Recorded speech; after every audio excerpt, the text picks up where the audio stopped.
Benjamin Hett, welcome to the Inquiring Mind podcast. Thank you. It's a pleasure to be with you.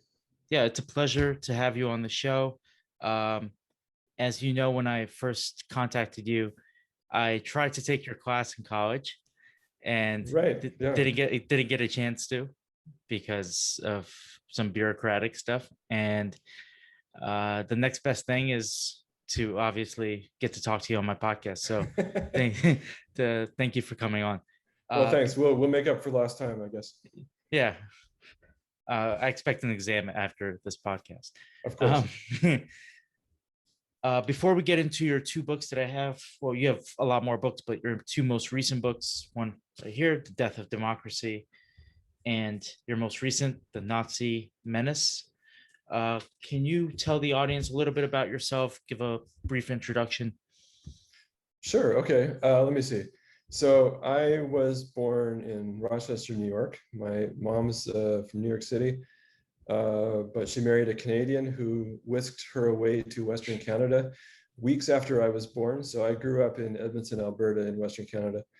But I returned to the United States to go to graduate school, do a PhD, and I have actually now returned to the ancestral homeland of New York City, where I live very happily. Great. I passed through a brief time as a lawyer. Wasn't too happy being a lawyer, which goes a long way to explaining why I'm a history professor now. Yeah, I read that you were a lawyer for a hot second, for 4 years that felt like 8, correct? Yep, that's it. Why did you, what about the legal career did you not like?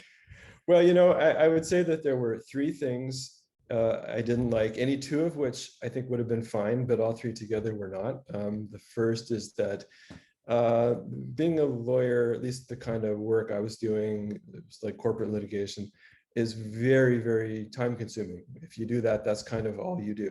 So that's one thing. But 2, it was also very, very boring to me. I frankly didn't really care if company A had been shafted by company B on a deal or something.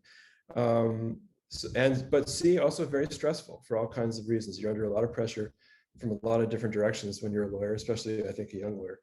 So, I could have taken the stress and the hours if it were fascinating. I could have taken the boredom if it was 9 to 5 and I could go do something else, but all of that together, no. So I spent most of my time as a lawyer thinking, what else could I possibly do? And one day it finally hit me that what I really wanted to do was study history. Yeah, I only ask because I myself am studying to get into law school. So I'm studying for the exam.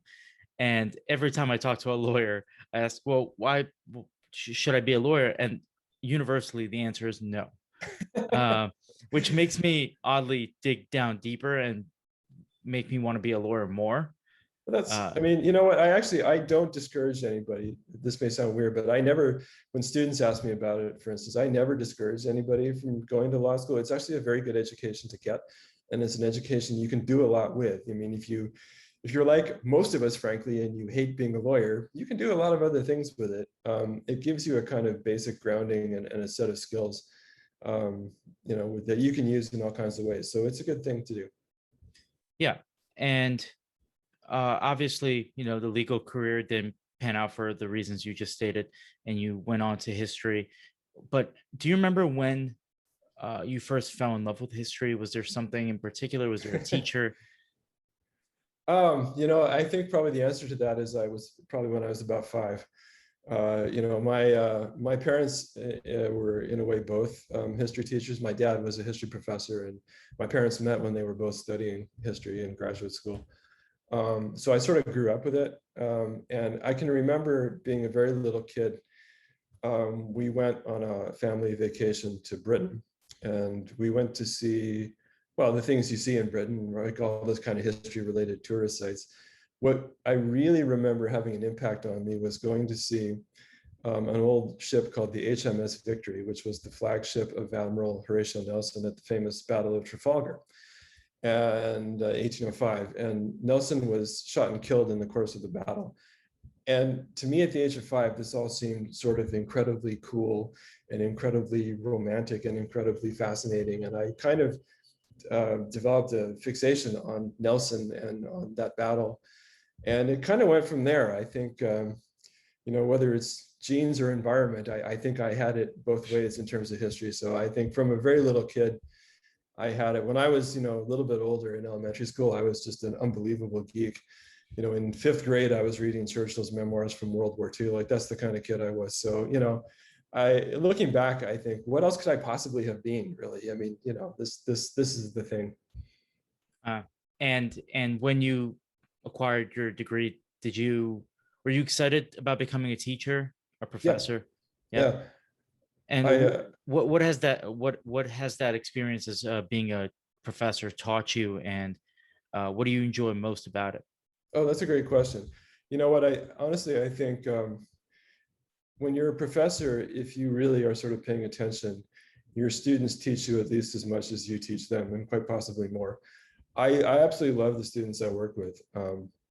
The students I teach at Hunter College, or the graduate students I work with at my other gig at the CUNY Graduate Center, but maybe especially the Hunter College students, they tend to be, working class New York City kids. Many of them have like an immigrant background in their family.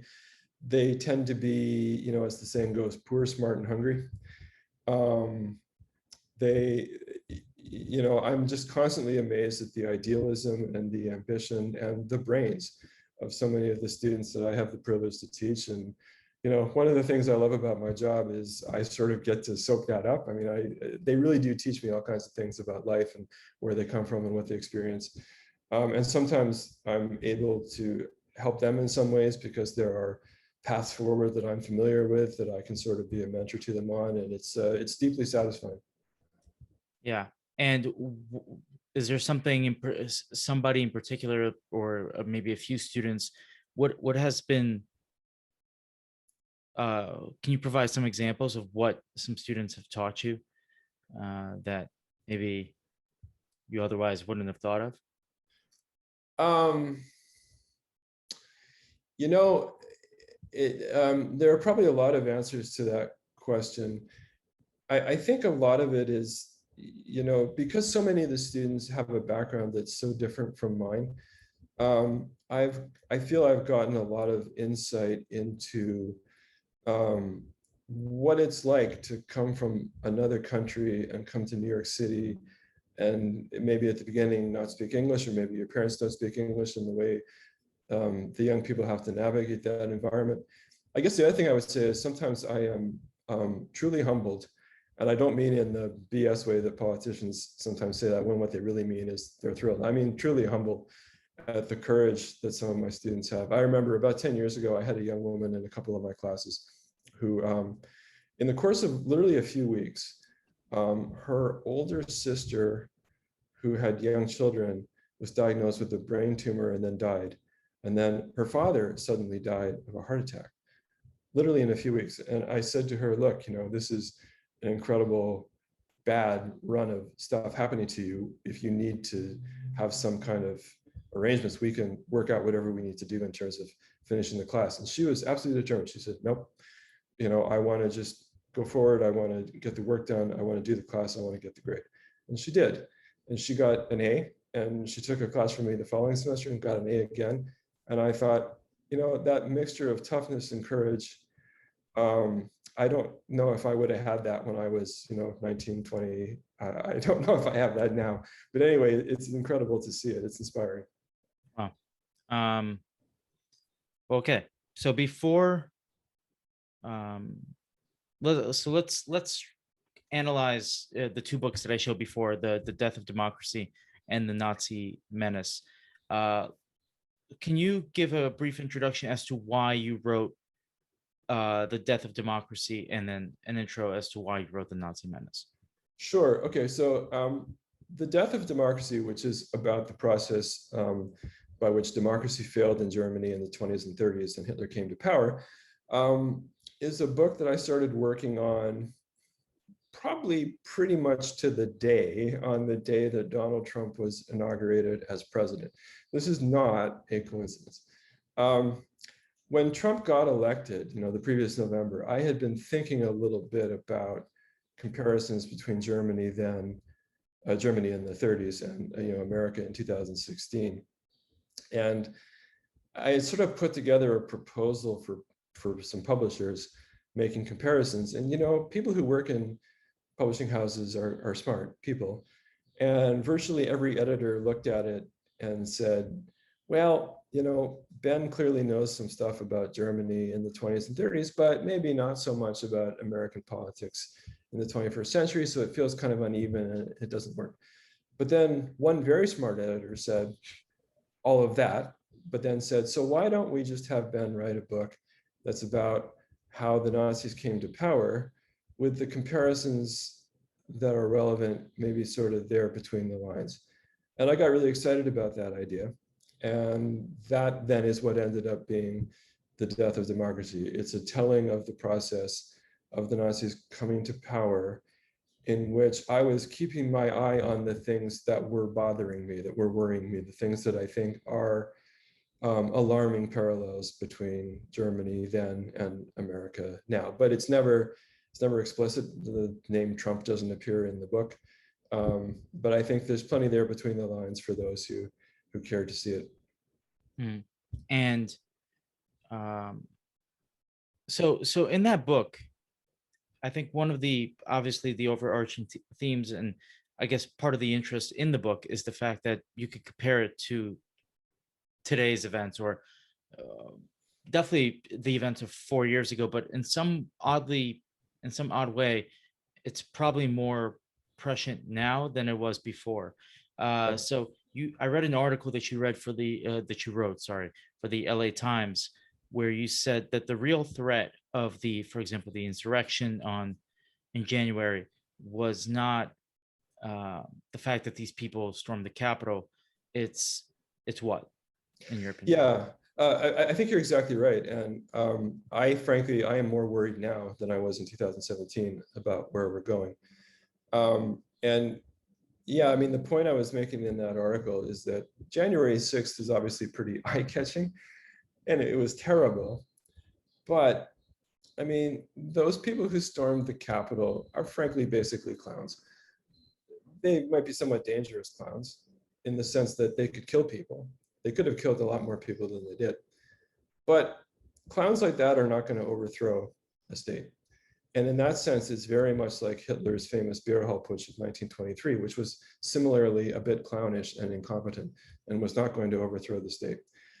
But, and this is the worrying part, there is a worry here because a state can be overturned by people from inside, important elements of government, corroding the laws, corroding the norms, corroding what are sometimes called the guardrails of democracy, and transferring power bit by bit away from the people to themselves, basically.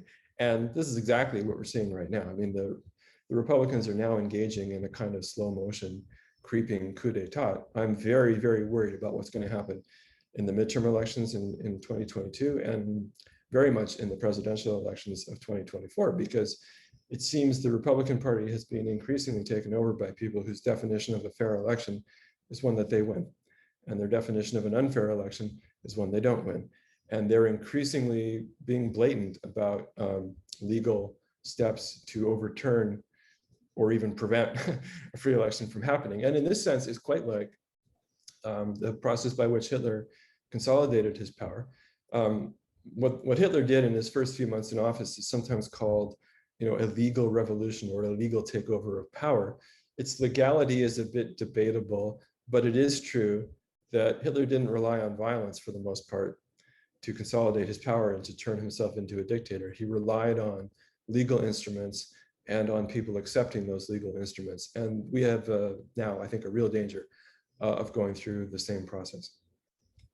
Yeah, so maybe to stick with the topic of maybe the current events, the one question that I've always had after that event in January is one that I still have today. How do you use history's lessons, the ones that you talk about in your book, right, The Death of Democracy, and how can it help us deal with some of the concerns, maybe legitimate concerns that people have on the other side of the aisle, Mhm. with the 75 million people that voted for Donald Trump, and with those as insurrectionists in January. So, I mean, that's the key question that you're asking. It's the most important question, and in a way, it's the hardest to answer. Um, but I think a couple of things. I mean, one thing that history can do is broaden our appreciation of what can happen, and broaden our appreciation perhaps of what we can do in the face of what happens. I mean, history is nothing other than the record of everything human beings have gone through. And the more you know about that, the more you know about what human beings, what human societies have gone through, the more you know what the possibilities are, both for maybe bad things that can happen and for things that you can do to counteract bad things. And your question also points to something, which is that um, even something like this is not necessarily black and white. So in the sense that, you know, Germans in the early 1930s, for the most part, were supporting Hitler or supporting the Nazis insofar as they did. The Nazis only ever, it's important to keep in mind, only ever got about a third of the vote in a free election. But insofar as people were supporting the Nazis, they were doing so out of grievances that were real and weren't crazy. Um, I think sometimes people tend to imagine that, you know, Germans must have voted for Hitler because they liked what he was going to do in another 6 or 10 years, you know, that they were voting for war, they were voting for the Holocaust. They weren't. One of the points I really try to make in that first book is really, if you boil it down, what the Nazis were in terms of getting people to vote for them, they were a protest movement against the effects of globalization, against the effects of trade, against the effects of global finance, which were related to a lot of the aftermath of World War I. And lots of Germans had really real grievances about what was happening to them. In a sense, the world had put them in a bad place, you know, economically and politically. And that's rather similar to, I think, at least many of the people who support Trump. The world has put them in a bad place. There's no doubt about it. The problem is their response is, you know, actually not going to solve their problems. I mean, their response in the sense of voting for somebody like Trump or voting for someone like Hitler, that's not going to fix their problems. And B, it's probably going to create more problems that, you know, are yet to come. But the grievance is real. And, you know, one thing I think that people who are not supporters of the GOP in its current form have to think about is policies that can meet the real grievances that people have that are causing them to vote for Trump in a way that's not taking us, you know, into some kind of white nationalist authoritarian regime as opposed to a democracy. Yeah, and how much of that responsibility is on people on the left, right? Because look, I've had a guest on the show that said, well, essentially elections have consequences, and no need to coddle the losing side. There's always going to be a losing side, and Yep. not that you don't have to listen to their concerns, but they lost. You know, it is what it is. Yeah. But the concerning thing about this is the ideas that are out there in the world, the legitimate concerns that these people had. Not all of them, but again, you don't get 75 million people to vote for you for no reason. Like Right. if there are no problems, nobody's going to vote for you. Right. Exactly. So I haven't gotten like a legit explanation of what people want to do to address these concerns, right? And I'm not talking about the maybe the outlandish ones, the maybe some of the racial comments, but I am talking about the ones you just mentioned, the concern of globalization, people losing their jobs. And uh the problem is that it seems to me sometimes that people uh maybe that are quote unquote elites, or people that call themselves elites, are completely content to ignore these issues because, well, now we're back to normal with, you know, a new president and the right person won and the wrong person lost. That's it, Yeah. right? So um, in that way, I think we're not learning from history because people didn't listen to seem to care about the concerns that people in the Nazis had, um, and we're not doing enough to listen to people that were on the losing side of this presidential election. Yeah, well, Stanley, I think when we're done this conversation and we have the exam, I think you're going to do quite well.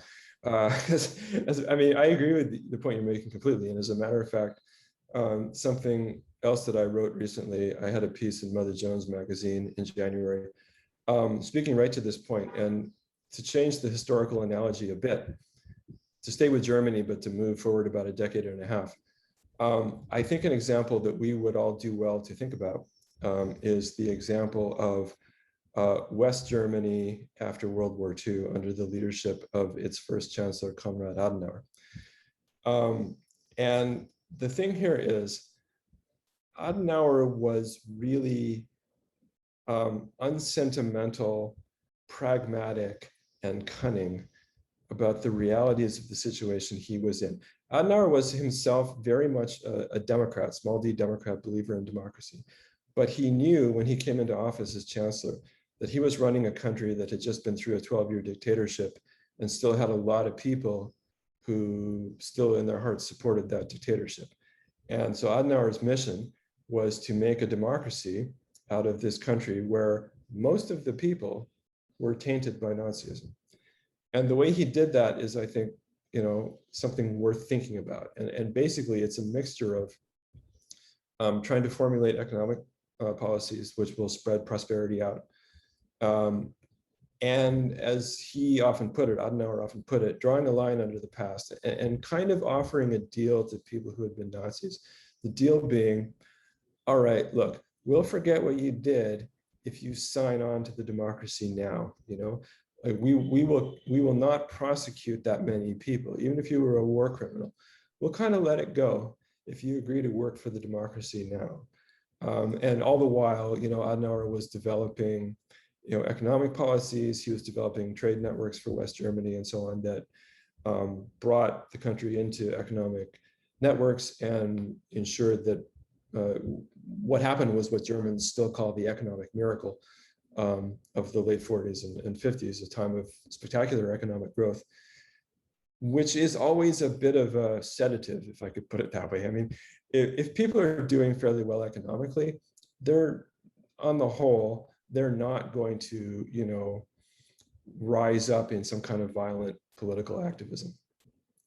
There are always a few who will, but it's not going to be a big number.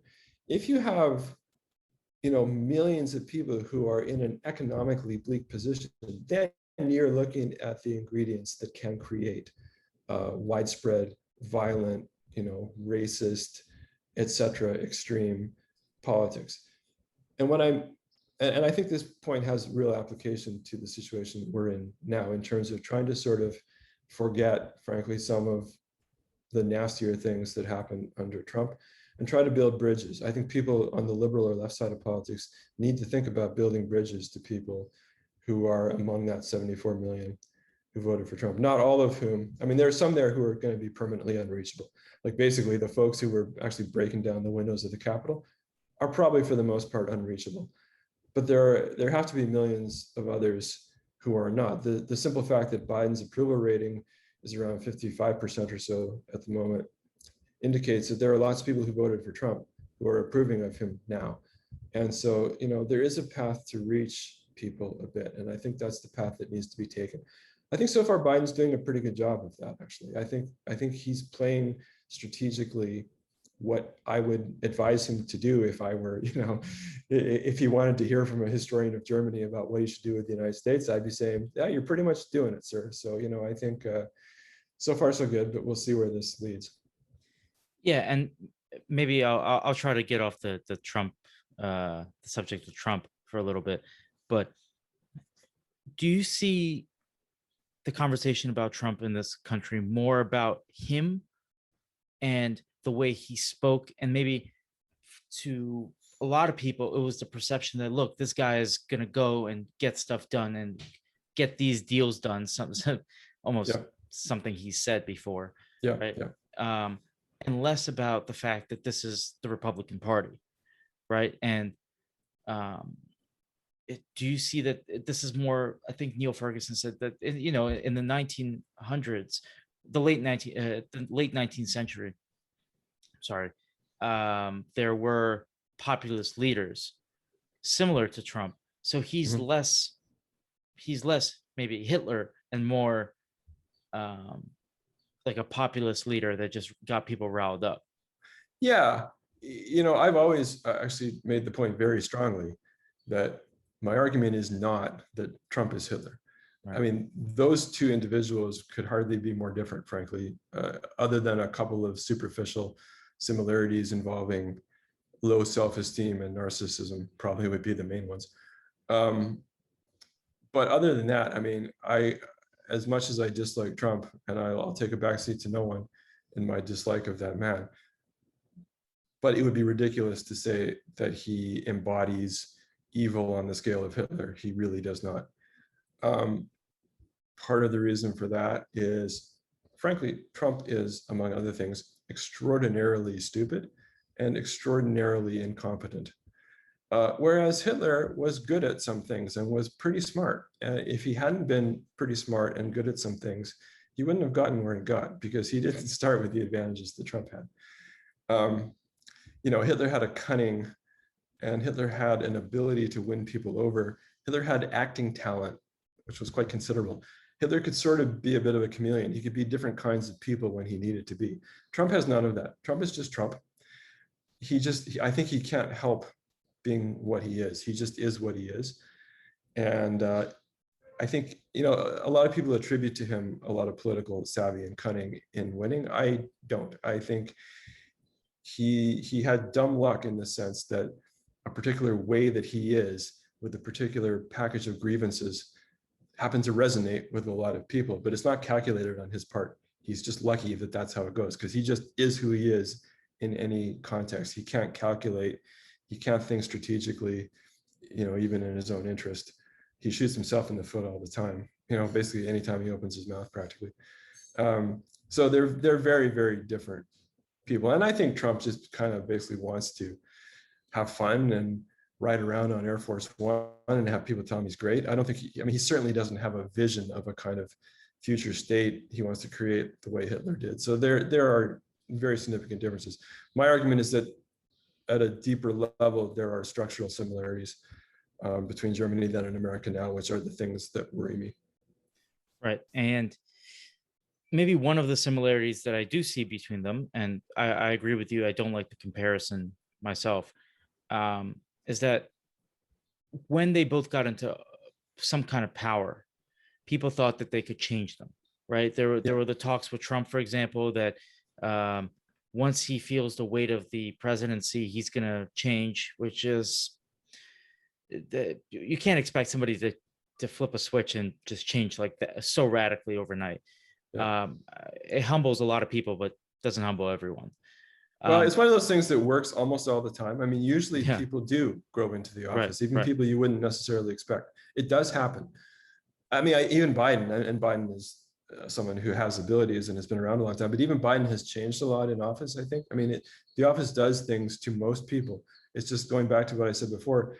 Trump's just Trump. I mean, he can't help being what he is. So the office didn't do right. anything to him. And when Hitler got into power, people thought they could change him. Yep. And then they thought when the time was right, they would just, tell him to step aside and let the real people run the country or do whatever they want. Yep. Um, didn't quite work out that way, as we Nope. know now. Uh, why didn't it work out that way? Well, because Hitler was cunning in a way that those people did not appreciate. And there was quite a bit at work here. And here there is a little bit of a parallel to our recent experience. Hitler was underestimated by people who had a lot more education, a lot more social standing. The people who held power in Germany, by and large, at that time, whether it be in the high ranks of the army, whether it be in the civil service, whether it be in business, these tended to be people of aristocratic or of upper middle class families with good educations. Many had been officers, sometimes senior officers in the First World War. These are people who assume a leader has to look like them, has to speak like them, has to have their social background, their prestige, their education. And Hitler had none of that, of course. Hitler came from a humble background, had very little formal education, made grammatical mistakes in German, which is not hard to do, by the way, but for a native speaker, so they look at Hitler and they see that. They see this kind of lower class clown, and they assume that gentlemen like themselves can easily manage him. And they miss, basically because of their own prejudices, they miss Hitler's cunning. They don't see it until it's too late. They see it once it's too late. And Hitler, in a way, played into that sometimes. Like when it suited him, he would sort of play along, and he would sort of be what they thought he was until he had maneuvered around so he could sort of knife them in the back, basically, and get rid of them. And especially his first 5 or so years in office are really the story of him bit by bit kind of maneuvering and knifing people and getting them out of his way until, really by the spring of 1938, he's in a position where almost the last internal adversaries are gone. And he's run rings around them and maneuvered them out of power as much as they think they are restraining him. Yeah. One of the things I really enjoyed about your book is the fact that there's a tendency among maybe historians and among people that teach history on all levels to teach it as inevitable that the Nazis rose to power. That's a little bit of a case of hindsight bias, right? Like, or a hindsight, just knowing the fact that this happened, you're like, oh, it must have been inevitable. Yeah. But what I like about your book is you explain that there's actually no reason. No, there are some legitimate reasons, but Germany has some of the best scientists, some of the best artists, some of the best musicians, some of the best intellectuals in the world at the time, and yet they over the course of maybe a decade, they would succumb to this dark, almost the dark side in Nazism. Yeah. How is our teaching of history incorrect, and what is it shaped in any way by people that wrote the histories at the time, and that shapes our current understanding? There's a couple of really great questions in there. And actually, you're speaking right to a couple of my kind of core convictions in history, really. So let's take the first point. By and large, I think there's very little in history that is inevitable. And I think it is important, to me, it's important when you look at history to remember that things happened because people made certain decisions that they didn't always have to make. And certainly Hitler coming to power is one of those. That really didn't have to happen. It actually very nearly didn't happen. I mean, by the end of 1932, it was more likely to not happen than happen. And then decisions that certain people made that they didn't have to make made it happen. And I think that's really important. I think it's really important for all of us because all of us have some part in this. All of us make decisions about how we're going to spend our time and what we're going to do. And our decisions have consequences. I've been working a little bit lately with a great group called Teaching History on Ourselves, which is a group that works with educators to sort of use examples from history to teach precisely this, to sort of teach, in a sense, kind of moral responsibility for what we do, because what we do has consequences. And that's something I deeply believe in. Your second point also is a great one. So often what historians convey about the past is something that they have scooped up from a narrative that was around at the time, that that narrative or narratives may have had some political agenda at the time, or they may have been wrong for whatever reason at the time. But since often these narratives sort of survive in the records that come to us as historians often kind of scoop them up and then recycle them. And then often later you find out that it's wrong. And actually, almost every one of my books, to be honest, has sort of had that as its subtext. I realized this actually when I was working on my third book, which was very much about that kind of process. I realized, oh my God, the last two were kind of about this same thing too. Like in a way, my mind, I must have a preoccupation because it's very much about narratives that go in there at the beginning and then get stuck, and historians keep recirculating them, even though in fact, if you look at it, the evidence might be quite different. Yeah, maybe one of your books could be like a collection of myth busting that you undergo. So one of the things I wanted to ask you about was the difference between Nazism and Bolshevism, right? And I read a lot of books on World War II, and we have this tendency in the United States. I mean, you could correct me if I'm wrong. I could be wrong, but that Nazis are to the right and Bolsheviks are to the left, right? And in a lot of ways, the Nazis, Hitler himself saw it that way, right? He was the fight against Bolshevism, right? But a lot of their tendencies are very similar, right? So their political actions are very similar. What is that distinction between Nazism and Bolshevism?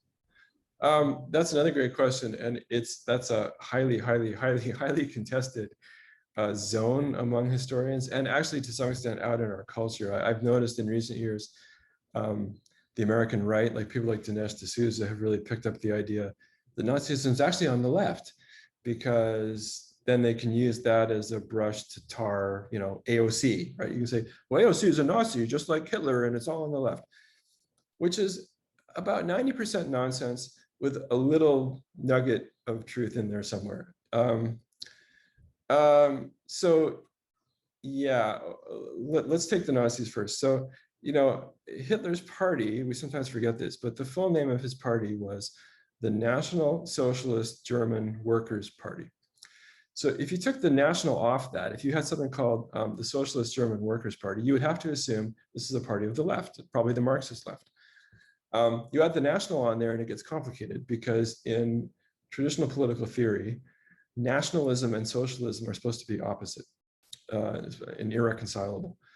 And the Nazi project, like the fascist project in general, was very much about actually finding a uniting element between the left and the right, well, I should say between socialism and nationalism, in the sense that they were looking for a more inclusive and egalitarian politics that would still be nationalist at a time when socialists were expressly internationalist and denied, in a sense, the legitimacy of nationalism. So this is kind of the innovation of Mussolini and Hitler, like looking for this egalitarian but nationalist politics.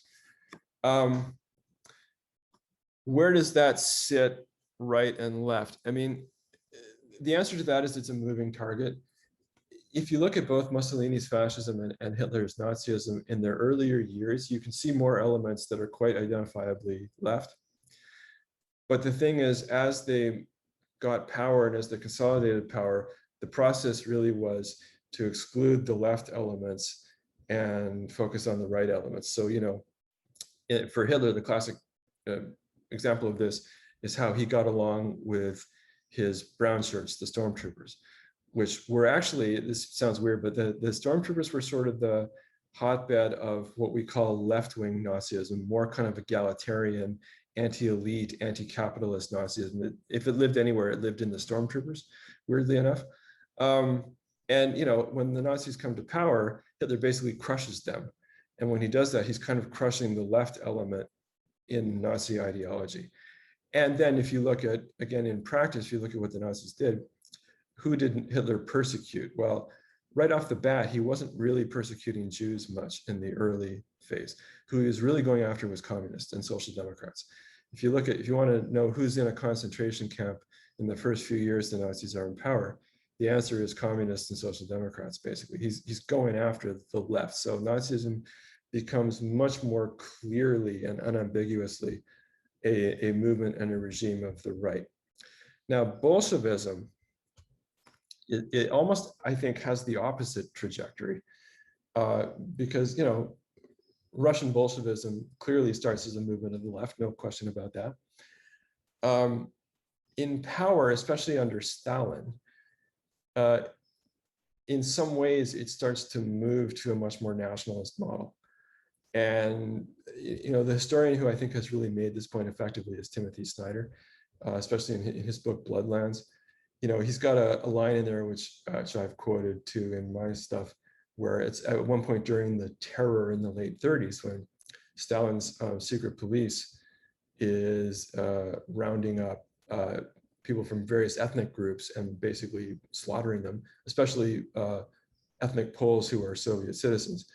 And Stalin writes to a secret police chief and says something like, "Good, keep rounding up and exterminating this Polish filth," which sounds like something that could have come out of the mouth of Hitler. And what it speaks to is, Stalin's regime in power starts to look pretty much like Hitler's regime in the sense that it's targeting people on the basis of nationality or like national identification or origins in a highly brutal way.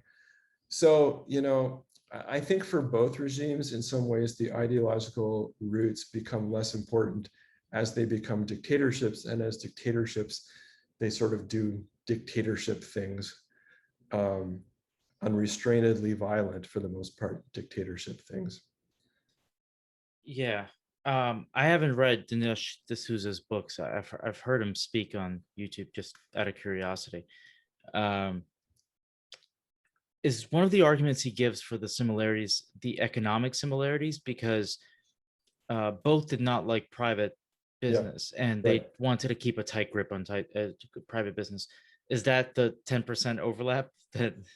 So, I have to be honest, I don't feel reading a book by Dinesh D'Souza would be a profitable use of my time. So I haven't read one of his books. What I picked up from him is basically what I pick up. There's a historian named Kevin Cruz who I follow on Twitter, who's been in a sort of constant peeing match with D'Souza, which is amusing. And I've sort of gleaned, I think, the elements of D'Souza's arguments from there. So that said, so the Nazis early on had a lot of anti-capitalist rhetoric, for sure. And if you look at the so-called 25 points, the Nazi Party kind of official agenda from 1920, a lot of it is anti-capitalist. It sounds like it's coming from a left place. Like, they're talking about profit sharing in big business. They're talking about better social programs, better old age pensions, better educational opportunity for poor kids, confiscating war profits, stuff like that. So there's an element there where you can see the more kind of anti-capitalist, anti-elite element of Nazism. So I think, I wouldn't want to swear to this, but I think what D'Souza is doing is sort of picking that up and saying, look, this is socialism. This is anti-capitalism, this is socialism, this is the Nazis. So that's what they're about. And, yeah, in theory, that's what they were about kind of until they were in power, and then, once they're in power, big business does fine. And communists and socialists are in concentration camps. So, you do the math. So, so it's, the argument is mostly nonsense with this little grain of truth that there were Nazis who did believe in the anti-capitalist part of the program, but they mostly got killed or driven out once Hitler came to power. And can the reverse be said? I'm sorry, I'm not in the loop of all these conversations, so maybe That's the fine. opposite of a Dinesh D'Souza, maybe a Dinesh D'Souza on the left could say that both of them were fascists. So technically, the Soviet Union was not communism; it was fascism. Because especially, I want to say, especially under Stalin, you could see a lot of fascist qualities in Stalin. Well, I'm about as much on the left as I am on the D'Souza right. So, which is to say not. So I think my answer to that would be, it would probably depend on the kind of left person you're talking to. And I think, frankly, in my view, it would depend on how honest they are. A left person, there are leftists who still defend Stalin. If you pick up Jacobin magazine, it's full of essays defending Stalin, which is, to my mind, about as morally bankrupt as defending Hitler. I think there are more sane people on the left who then might make the argument that Stalin in practice kind of diverged into something that wasn't communism. And maybe I don't know if they would say it was fascism, because there's some other kind of technical things that we think are inherent in the definition of fascism that Stalin probably wouldn't meet. More commonly, you'll find the argument that it's totalitarianism, and that totalitarianism is a descriptor for a kind of government that has the elements that Stalin's Soviet Union and Hitler's Germany had, none of which are particularly ideological. They're kind of structural matters of how persecution works. So that's the argument you're more likely to meet, I think, from someone kind of in the middle. That's actually more or less where I am, actually. Yeah. And I think these distinctions are important, and I think they speak to the importance of, the power we attribute to certain words and the weight they carry. And one of those words to me is the word, Nazi, right? Because I've heard over the last, since I went to college, because before that I never really paid attention, but since my time in college, I've heard a lot of people being called Nazis, and to me, it either comes from a place of historical ignorance, because a lot of people, that might be the only thing they know historically, so they cite the Nazis whenever something bad is said. Right. So are you concerned that the word Nazi, or words that are similar to that, have been almost co-opted and are being maybe overused? Oh, absolutely. Absolutely, yeah. I mean, you're absolutely right. I think we have developed, and this is something that happens on both sides in American politics, we have developed a bad habit of using the words Nazi and fascist basically to refer to whoever we don't like in politics in a totally content-free way. So 10 years ago or so, you had a lot of people on the right calling Obama a fascist or a Nazi, which is pretty ridiculous. A few years before that, people were saying it about George W. Bush, which is almost as ridiculous. He did have concentration camps in a sense, but still, I wouldn't call Bush a Nazi. And it has only continued on into the Trump era. What worries me a bit. Sorry. I apologize. I don't want to Sure. interrupt your thought. The concentration camp point. Well, what are you referring to? Gitmo was a concentration camp. Okay, got it. Or Abu Ghraib. These are basically concentration camps which Bush presided over. So there's that little piece that is a little bit the embrace of torture. That's a little bit Nazi.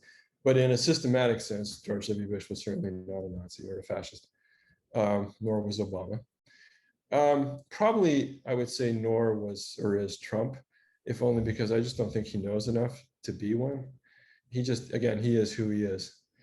And it comes out as someone who kind of wants to be an authoritarian, but I don't think he understands that himself.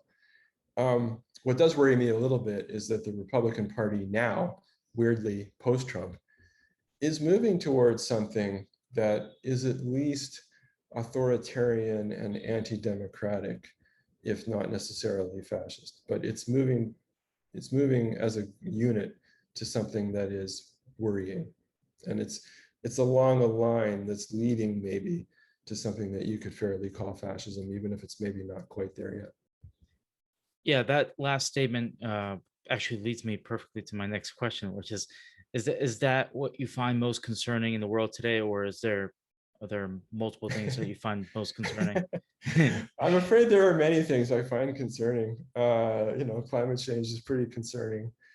There have been a lot of things, but I suppose maybe right now, yeah, the drift to anti-democratic politics in the United States of all places is something that I find, it's certainly right up there at the top of my worry charts. Yes. Okay. And because I don't want to not mention it, we've spent most of the interview talking about this book, right? Yeah. The Death of Democracy. Can you explain to people the Nazi Menace? Why did you decide to write it, and what are you trying to prove or to say in your book? So that book actually came about after my wife read the first one, and my wife is not a historian, and I think it would be fair to say not incredibly interested in history. but she read The Death of Democracy kind of all the way through. I think it was on a plane ride. And she loved it. And she said, oh, I want to read about what happens next. So I started thinking about that, and I started thinking, what might I sort of do as a sequel? And so then I thought the thing that was interesting to me is how once Hitler was there and once he's squarely in power, how did people respond to this? How did people in Germany who didn't like where he was leading them, how did they respond? How did people in the democracies respond, especially leaders? How did, British, American governments respond? So that's basically the story of this second book, the Nazi Menace. And the story I tell in a nutshell is that, to my mind, what happens is, you have to keep in mind that Hitler's regime is something that's really new. There hasn't been a regime like it in the world before. And a lot of the context is new. The way war is going to be fought by the 1930s is new for all kinds of technological reasons. And even democracy is new in a way because most of the major democracies of the world, including Britain and the United States, became much more democratic after World War I because many more people were able to vote, like notably women. But also in Britain, the right to vote had, up until 1918, still being tied to taxation and income, and that was changed, so it was just citizenship. So you've got democracies like Britain and America with electorates that are 2 or 3 times as big in the 30s as they had been 30 years before. So it's a big deal. So how is all of this going to shake out, and how are people going to respond to the threat that Hitler poses? And the sort of core thread that runs through the book is that I argue that as Hitler kind of confronts the democracies, he reacts against them by moving more and more to extremes. And his Nazism really becomes more and more violent and ultimately genocidal as he kind of, in a sense, bounces off the democracies. And the same thing works the other way. The democracies, who at first just don't know how to handle this guy and his regime, as they kind of bounce off him, in a sense, they start defining themselves, and they start defining what a democracy means up against Hitler. So I talk in particular about how FDR sort of starts to find that democracy means social progress for everybody, and it means Christianity. FDR really starts to kind of use Christianity and say that the principles of Christianity are the antithesis to the barbarism of Nazism, and this is also a way, of course, that he, as a political communicator, can sell anti-Nazism to an electorate that's mostly Christian, but mostly not very excited about confronting Germany. So FDR finds this way to pitch it. The British do something rather similar, and both countries find a language that really starts to foreground democracy and human rights as an antithesis to Nazism, which they would not have done 10 or 20 years before. They would have made arguments about international politics in much different terms. So that's basically the kind of overall narrative of the book. And to that point, do we need sometimes, it's almost weird to say, but do we need these kind of rude awakenings or these kind of people in the world, like a Hitler, like a Stalin, to realize, well, in some ways, not to be a little too rah-rah about America, but that we're actually really lucky in a lot of ways. And I think once, and I think the United States has shown that in many ways, right? So whenever we get attacked or somebody attacks our values, Americans are always wants to kind of step up and say, well, no, this is what we believe in. And for a brief moment, it seems that we're all in this together, and then we go back to our petty fighting. I think that's absolutely right. Churchill had a great line somewhere during the war. He said, the United States can always be counted on to do the right thing after it has exhausted every other possibility, which is maybe about right. But I do think there is something to this. I think there's something about having a foil, in the sense there's something about having out there a regime which embodies absolutely what we don't want to be, absolutely what, as Americans, at least we imagine we don't want to be. I really think that's important in actually kind of defining who we are. I think something like that happened during the Cold War too. One of the things that scholars of America in the Cold War have pointed out is that there's this sort of relationship between the rise of the civil rights movement in the 50s and the Cold War, because even people who didn't really care about civil rights, like President Eisenhower, thought, it's a bad look if we have racial segregation when we're trying to hold ourselves up as the beacon of democracy against the dictatorship of the Soviet Union. So we better clean up our own house a little bit here. There was a lot of that, and I think it's part of that process of defining what it is that we want our democracy to be about. It kind of helps to have the adversary out there. I actually think probably that's a factor in the last 30 years since the Cold War ended.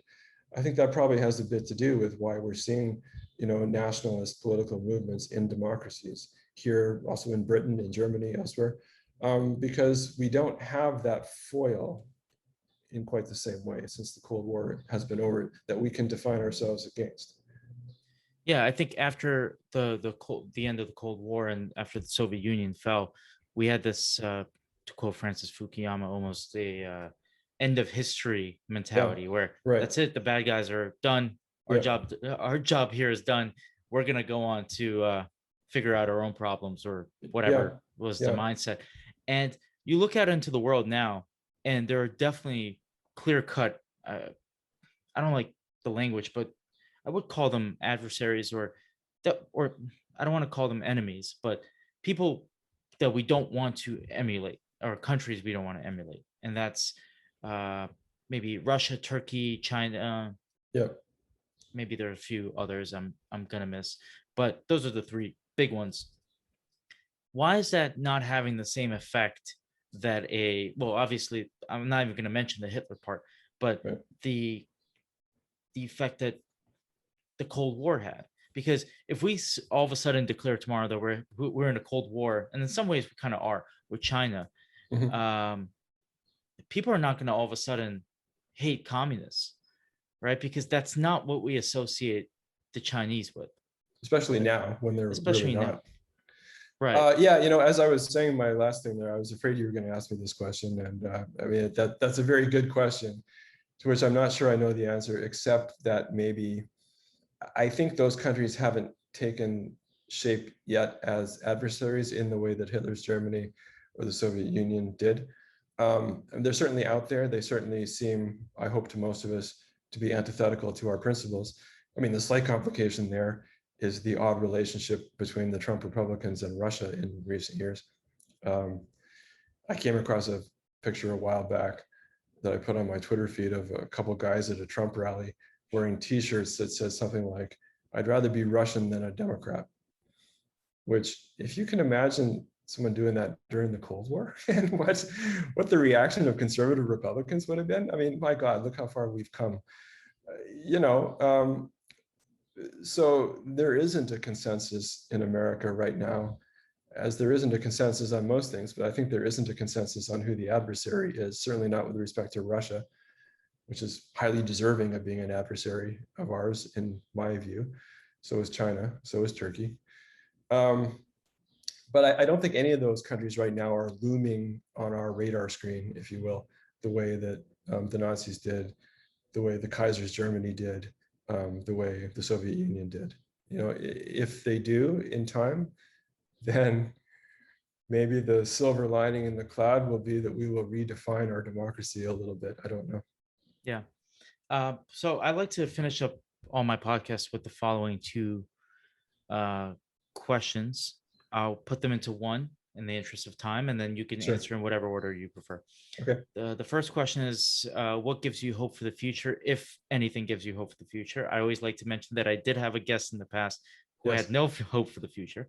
And the second is, what are 5 books on any topic, fiction, nonfiction, that you would recommend to anybody? Oh, wow. Okay. Let me take the first question, because I think that's probably easier. Okay. I got 2 answers for you on that one. This may sound sappy, but it's true. One is young people. As someone who works with young people, what I see in my students, I do think they're going to lead us to a better place. Young people now are so much nicer than I was when I was in college, or my friends were, frankly. So much less prejudiced, so much more open to things, very idealistic. I think the coming generation is a much more idealistic one.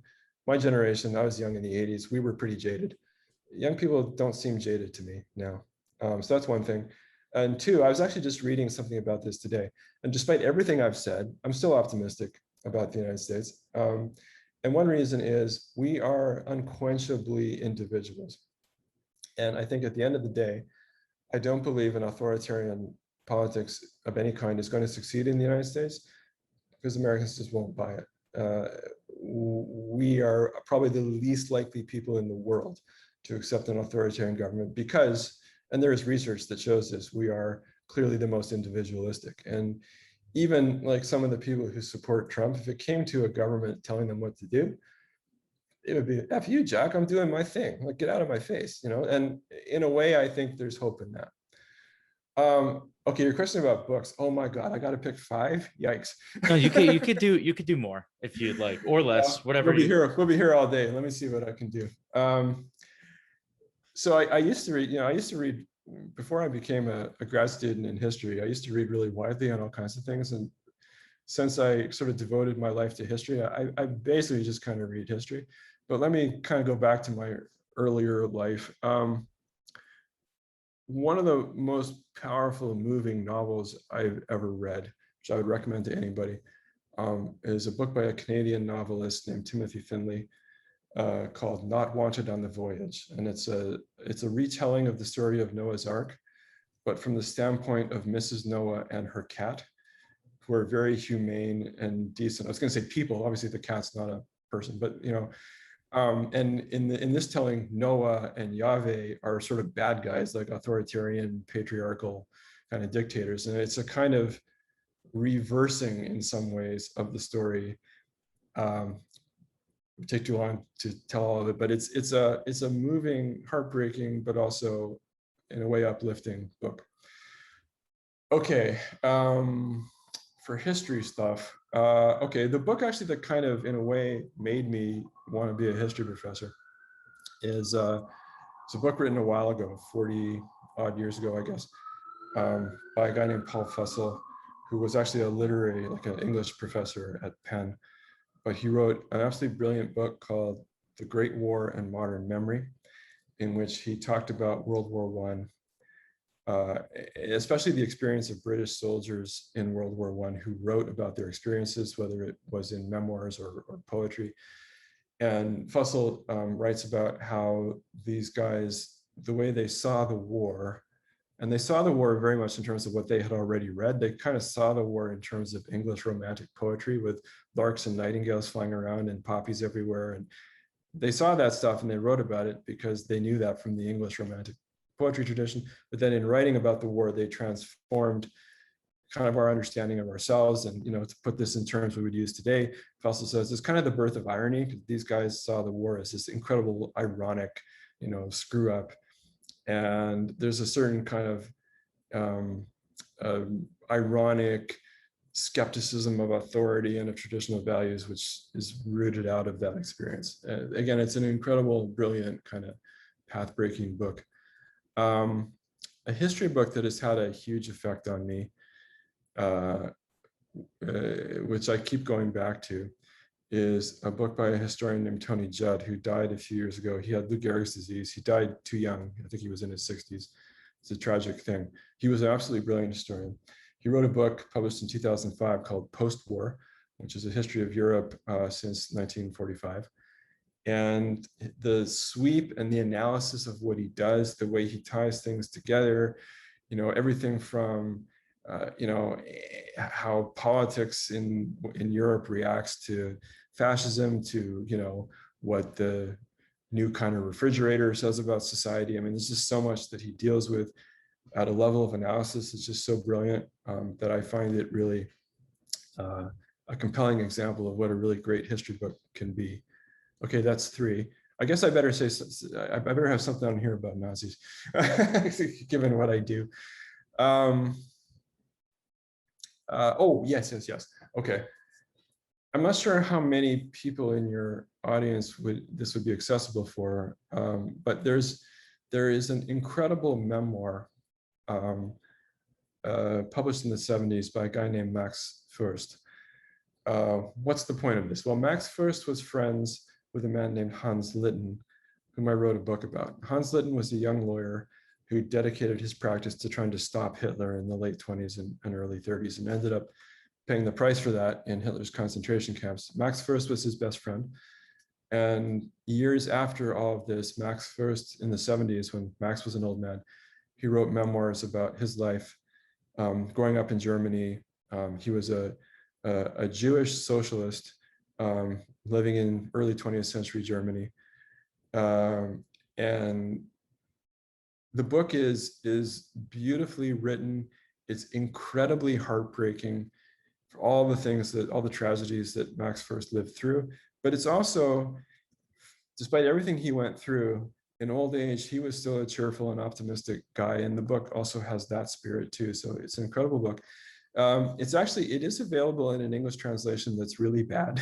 If you go on Amazon, I know there's like a Kindle version of the English translation. The translation, unfortunately, doesn't convey the sort of beauty of what Max had to say.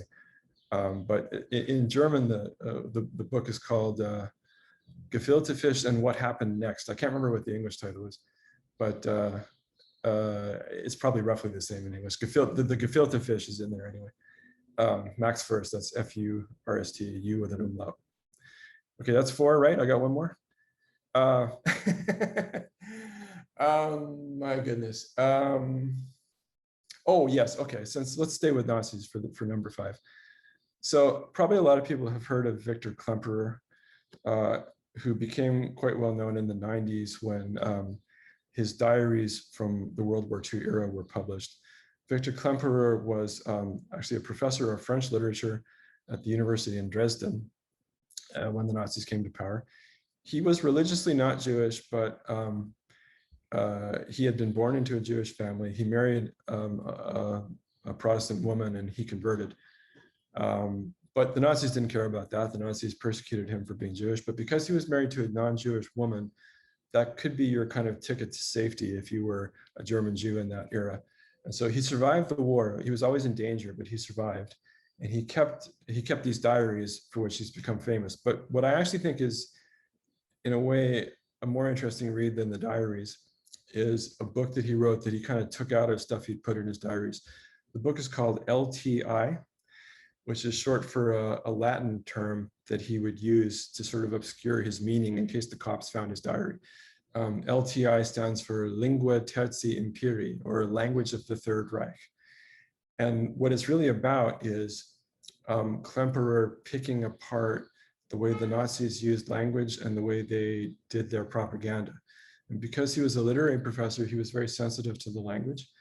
And what he has to say about how the Nazis used language, what he has to say about how their propaganda worked, the kind of messages they conveyed, what they said when they were losing and how they would sort of use language to try and hide that they were losing, is really brilliant. And actually, even aside from the whole Nazi angle, if you're just interested in how language works, how language can be corrupted, how language can be used, it's a brilliant book on language. So LTI by Victor Klemperer. Okay, so off the top of my head, that's my list. Oh, I seem to have lost. Sorry. No, I was gonna say you made it. So okay. Benjamin Hett, thank you very much for coming onto the podcast. Here are your 2 latest books. I would highly recommend them. Thank you again. Okay, thank you, Stanley. It's really been a pleasure talking to you. Yep. All the best. Okay, bye-bye.